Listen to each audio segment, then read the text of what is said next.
Alright, good afternoon mga kaitera. Ayan, meron tayong pasyente ngayon. Pangalan niya si Berhel Daitol from Kulaman, Sultan Kudarat. Ayan guys, meron siyang alam niyo mga kaitera, itong bata na to, hindi siya makakain, hindi siya makainom ng tubig, hindi siya makasalita kasi masakit yung lalamunan niya. So day 2 pa lang mga kaitera, talagang may impact na sa kanya yung Itera Care.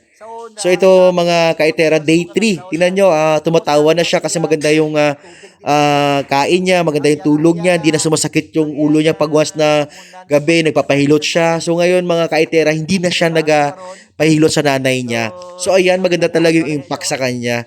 Day 3 pala yan mga kaitera. Ito, day 4, ayan, talagang tuloy-tuloy siyang pumupunta dito sa bahay, magpa-therapy.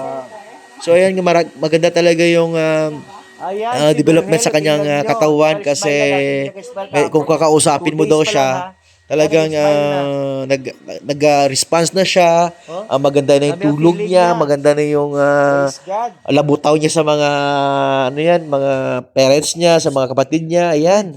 So, ayan mga kaitera, yan, tumatawa na si Berhel. Alam mo, hindi talaga maniniwala yung mga kapatid niya, yung mga relative niya. Kaya bumaba dito from Kulaman, pumunta dito sa Takurong. Ayan si Para makita Berhel, talaga yung ano talaga yung nakapagaling to sa bata na to. Oh. Alam yung mga kaitera, talagang day 4 pa lang ng gabi daw, may 5 days dugo na na yan, lumabas so, sa kanyang maganda na yung, lalamunan. pakiramdam After niyan, niya.